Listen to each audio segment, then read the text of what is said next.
Buen día, mi nombre es Abigail Martínez, estudio en la Universidad Privada de Tacna y trataré el tema del proceso civil en el derecho romano. A modo de introducción, entendemos que era necesario acudir a los órganos encargados de administrar justicia. El derecho romano estableció excepciones en el principio. El primero era de la legítima defensa.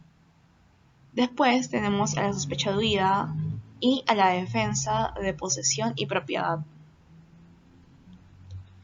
El comportamiento de los litigantes frente al tribunal, los pasos que deben seguirse para lograr una sentencia, así como la organización judicial, son precisamente materia del derecho procesal.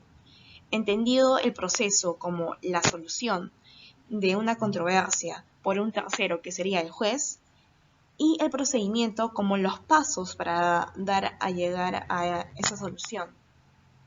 Entonces, la acción, por su parte, es la facultad que todos tenemos de acudir a un tribunal para proclamar o realizar nuestros derechos.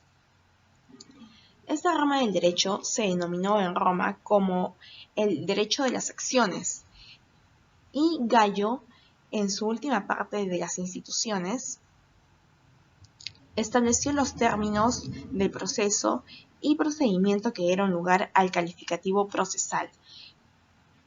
Los romanos utilizaron la palabra acción para hacer referencia al derecho de seguir judicialmente lo que le deben a uno, según la definición de Celso. Y también usaban para señalar a la pretensión del litigante, que iniciaba el proceso o juicio, llamado en latín iudicium. Tanto la palabra acción en Roma le dieron los significados de la rama del derecho, el derecho de acudir a autoridad judicial para pedir reconocimiento de los derechos o la realización de tus deberes. Y también se designaba a la pretensión del actor en el juicio, que en latín es iudicium. Crimina o delitos de derecho público se refería a la existencia del procedimiento penal, que era un proceso distinto. El derecho procesal fue de especial interés para los romanos, quienes, con su pragmatismo que les caracterizaba, consideraban que mientras hubiera una acción, había derecho. Partes en el proceso y la representación procesal. El que pide que reconozcan o declare un derecho, o bien se ejecute uno previamente reconocido, es quien ejerce la acción. Hablamos de el actor o demandante. La otra parte, su oponente, es quien desconoce ese derecho o no ha cumplido con un deber, que sería el demandado, que los romanos le llamaban rebus. Ambos podían ser representados por un cognitor o un procurator. El primero era representante nombrado solemnemente frente a otra parte y ante el tribunal, mientras que el procurator era el representante común, nombrado probablemente a través de un mandato, y esto sin requerir la presencia de otro litigante. Es importante destacar que las representaciones no fueron de inmediato, el proceso no fue fácil. En un principio se consideró que solo las partes podían intervenir en el proceso, pero se establecieron excepciones a esa regla. En Justiniano precisaron que cuando el tutor actúa en nombre del pupilo, cuando el ciudadano ejerce una acción popular, cuando una persona interviene en nombre de un esclavo para pedir su libertad, esto se trata de un adsertor libertatis. y cuando actúa en nombre de un ausente también. La sentencia tuvo efectos los cuales se darían a favor o en contra. Tanto el actor como el Reus debían tener un comportamiento ético cuando demandaban o defendían sus derechos. La temeridad en el litigio, la cual consistía en intentar una acción o una excepción infundada, nunca fue visto como buena conducta. El derecho romano reprobó y trató de sancionar a los litigantes que cometían esto. Se establecieron, entre otras, las siguientes medidas. Una defensa infundada podía acrecentar la condena si los litigantes prestaban juramento a obrar de buena fe y no lo hacían, se les podía acusar de perjuros. El demandado también podía defenderse de la temeridad del actor. Se le permitía que en un juicio contrario pidiera la quinta o la décima parte del valor del litigio inicial. Finalmente se estableció la condena en costas. Los magistrados y los jueces. En esta época, la intervención del Estado era todavía incipiente, se podría decir.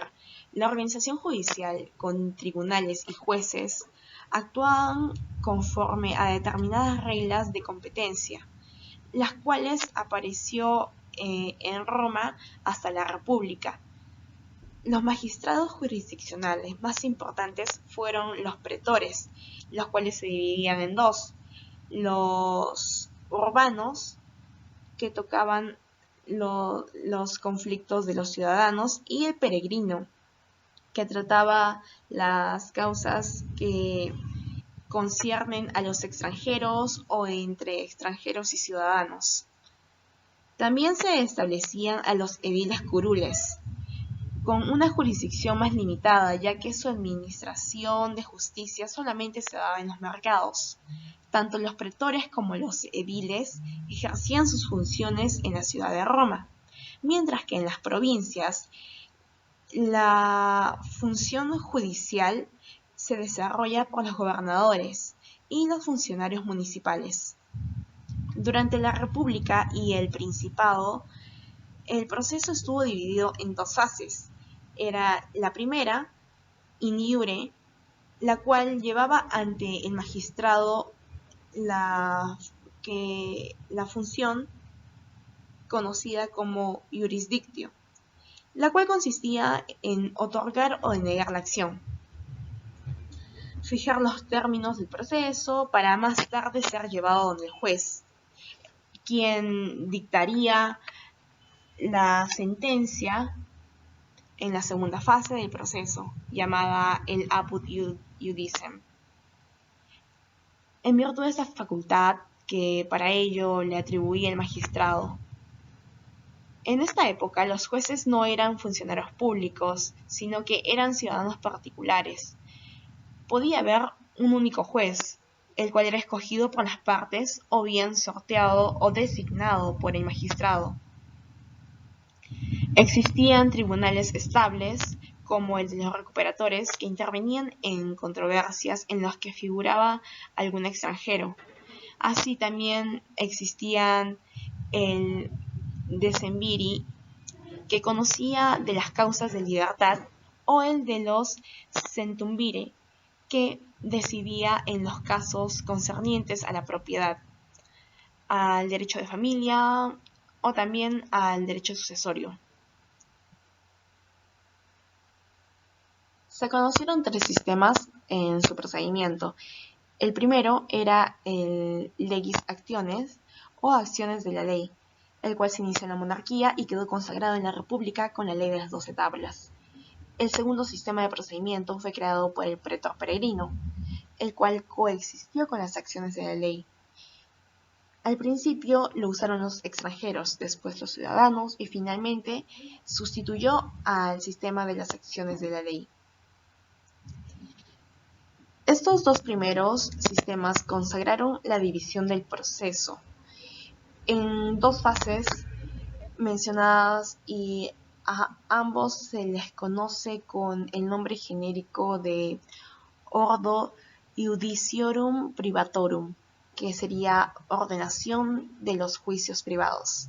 El último sistema fue el del procedimiento extraordinario o extraordinaria cogniti, en donde el proceso ya no se dividió en dos, sino que este ya era monofásico, y la persona conocía de la acción y también conocía todo el procedimiento hasta llegar a la sentencia. El sistema extraordinario corresponde al imperio absoluto y la fase del derecho posclásico. El nombre extraordinario se debe a que en un principio se aplicó la forma excepcional. Cuando el procedimiento formulario era todavía el sistema preponderante, también se le llamó extra ordinem, que es fuera de orden, ya que este no seguía la tradicional división de las dos fases.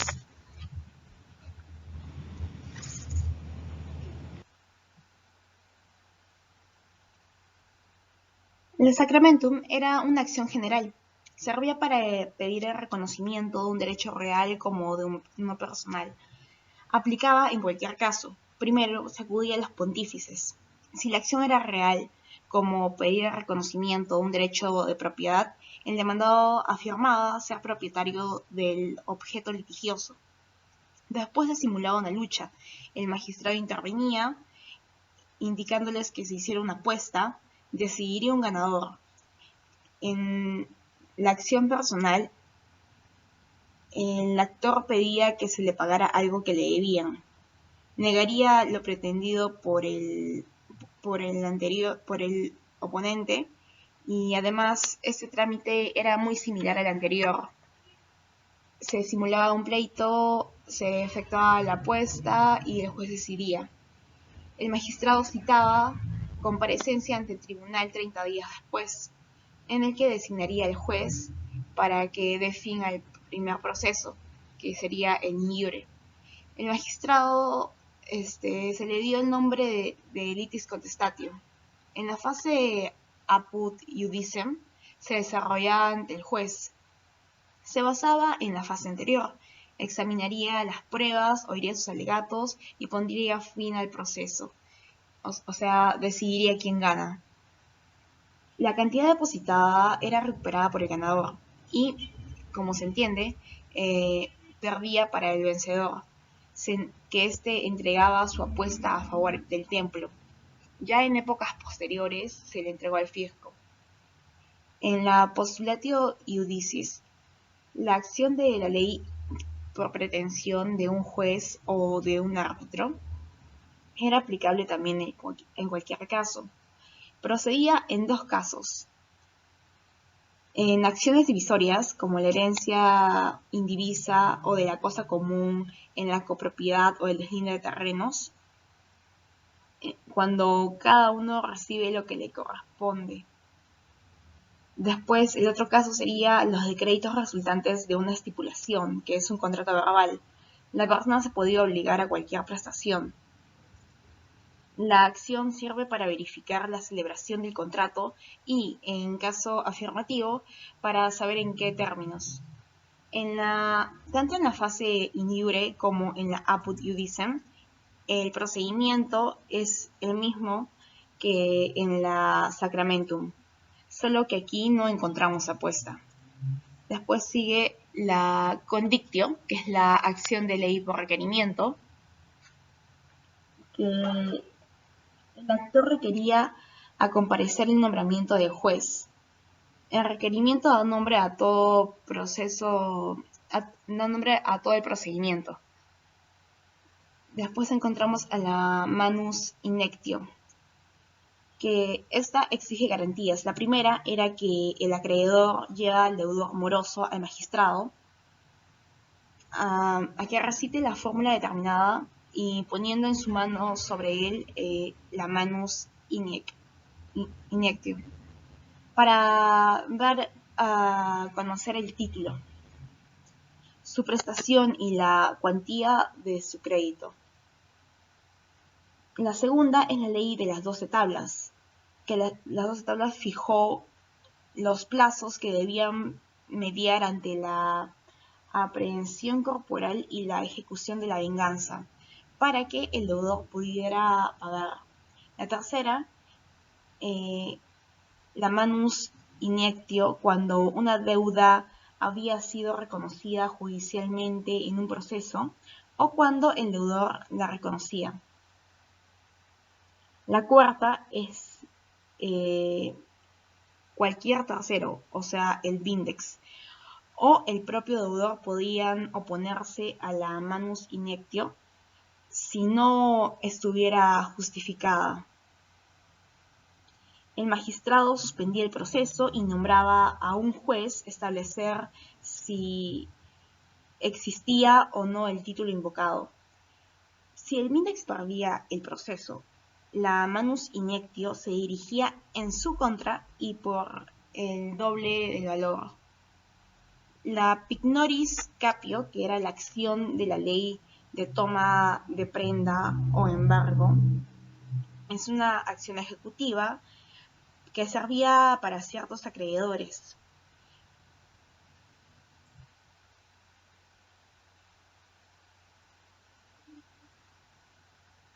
El cambio se debió por ciertos defectos que encontramos en el anterior. Y los principales sería que no era fácil aprender de memoria el texto de las declaraciones solemnes. También, si se sometía un error en la declaración, el actor que perdía el caso ya no podía litigar otra vez sobre el mismo asunto. Tanto la memoria como la buena fe podían fallar al repetir frente al juez lo ocurrido en la fase iure. Los ciudadanos desconfiaban de las palabras solemnes a las que un mundo primitivo atribuyó un sacrificio religioso, o sea, lo que se traía ya de tiempos anteriores. Cuando estas palabras fueron puestas al alcance del público por Flavio, perdieron su carácter sagrado y se llegó a la conclusión de que no tenía objeto obligar a los litigantes a aprendérselas de memoria y a los testigos a retenerlas para rendir su testimonio. Y por último, hay que agregar que el procedimiento de las acciones de la ley solo podía ser utilizado por los ciudadanos romanos. Entonces, fue esta razón por la cual el pretor peregrino, al iniciar sus funciones en el año 242 a.C., se vio en la necesidad de crear un nuevo proceso llamado formulario. Procedimiento formulario. Este tuvo lugar a medida que se desarrollaba el espíritu jurídico de los romanos.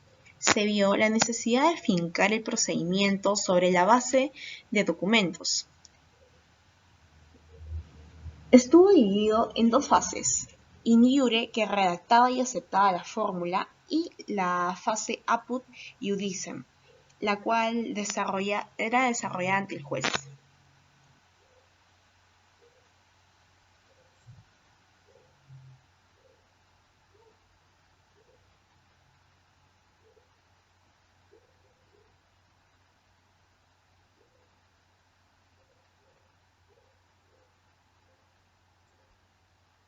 Fase in iure. La fórmula. Toda fórmula debía contener 4 partes. La primera, la demonstratio, era la parte de la fórmula en que se resumía la causa jurídica de la demanda. Después, la intentatio, se resumía la pretensión jurídico-procesal del demandante, o sea, el fin jurídico que se perseguía en la demanda. Después, la condemnatio, que era que el magistrado confería al juez el poder de condenar o absolver al demandado según el caso. Y después la adjudicatio, que era que el magistrado confería al juez la facultad de atribuir a las partes la propiedad de ciertas cosas, materia del proceso, lo que solo tenía lugar en las acciones de división de la herencia, división de bienes comunes y fijación de límites entre dos o más heredades. Las partes accesorias o accidentales de la fórmula eran la exceptio, que se enunciaba un hecho que alegaba el demandado, y si llegaba a ser probado durante la instancia indicio, producía como efecto la absolución del demandado, y las prescripciones, que se circunscribía el proceso a determinados límites o se enunciaba una cuestión que debía ser examinada previamente, como un praescriptio longi temporis. Por eso debía ir a la cabeza de la fórmula y de ahí su nombre. La litis contestatio fue el último acto que se llevó ante el magistrado. Este presentó efectos. El primero era regulador. No se admite ninguna modificación ante juez. Y el efecto consuntivo, que uno no puede litigar dos veces por el mismo asunto. Efecto consuntivo puede operar de dos maneras. Una, si se trata de una acción personal, el magistrado tiene la facultad de rechazarla al demandante que vuelva a intentarla. Es decir, el efecto consuntivo se da ipso iure. Y la acción es real. Solo se podrá rechazar si existe una excepción interpuesta por el demandado. Esto es excepción de la cosa juzgada.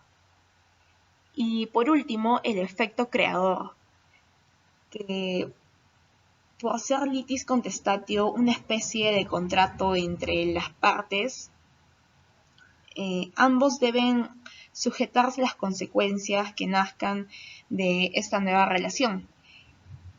Es decir, según Gallo, una especie de novación. Apud iudicem. Aquí, el error cometido por el demandante que hubiese ejercido una acción por otra ocasiona que pierda el juicio, pero puede intentar de nuevo el proceso porque su derecho no ha sido resuelto en justicia. No ocurre así si el error cometido implica una plus petitio, o pedir de más, o una minus petitio, que es pedir de menos.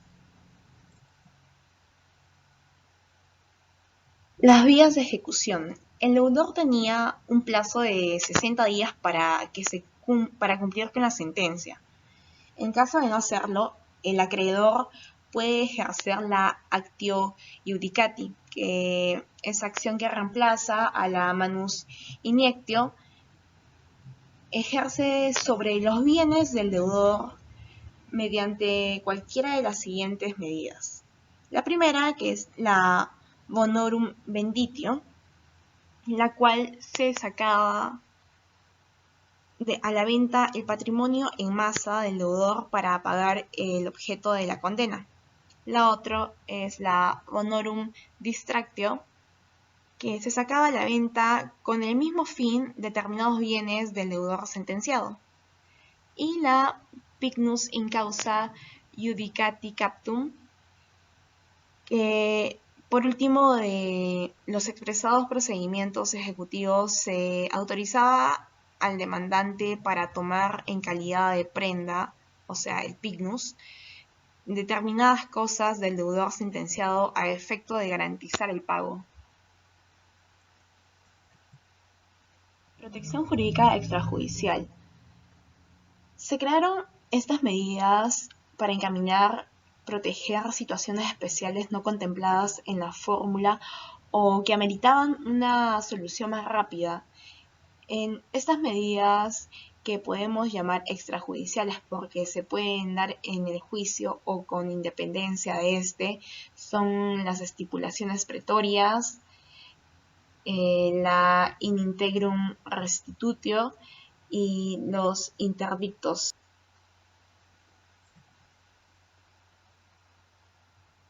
El procedimiento extraordinario se aplicó para casos de excepción de forma extraordinaria para resolver controversias que se suscitaran en relación con instituciones de nueva creación, y también se introdujo y fue aceptado en la práctica judicial de las provincias.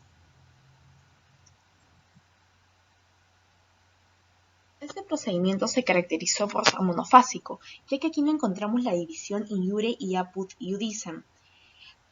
El que conocía la acción era la misma persona que conocía todo el procedimiento y dictaba la sentencia. La jurisdicción realizada por el Estado y las partes en el proceso están supeditadas a la autoridad del juez. El procedimiento fue escrito, por lo que la fórmula desapareció. Desaparecen también los efectos de la litis. Aquí la litis contestatio del procedimiento solo señalaba un momento procesal. Era aquel que las partes sostenían el primer debate contradictorio en el que el actor exponía sus pretensiones y el demandado su defensa. También admite la contrademanda. La sentencia puede contener también la condena del actor. La condena ya no es forzosamente pecuniaria, pudiendo recaer sobre una cosa determinada, y aparece la apelación como el recurso contra la sentencia. El desarrollo del proceso, primero está la notificación, o sea, la litis denuntiatio, hecha a petición del actor por un empleado del juzgado, quien presentaba la demanda, que es la libellus conventionis, al demandado. La contestación del demandado, la libellus contradictionis, también era efectuada a través del empleado judicial. Después está la litis contestatio, en la que las partes exponían sus argumentos. Después el procedimiento probatorio, en el que ofrecían, desahogaban y valoraban las pruebas. Entre los más importantes eran la testimonial, la documental y la pericial. Por último, la sentencia, que podía ser impugnada, y el recurso por excelencia fue la apelación. También conservó la in integrum restitutio como un recurso extraordinario.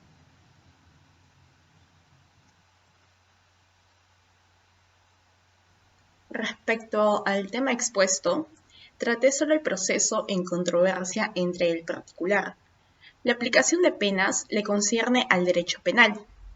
En procedimiento civil encontramos la relación que una acción civil con el derecho penal tiene, ya que se ejecuta con una acción penal, siempre y cuando haya incumplido con la sentencia del juez.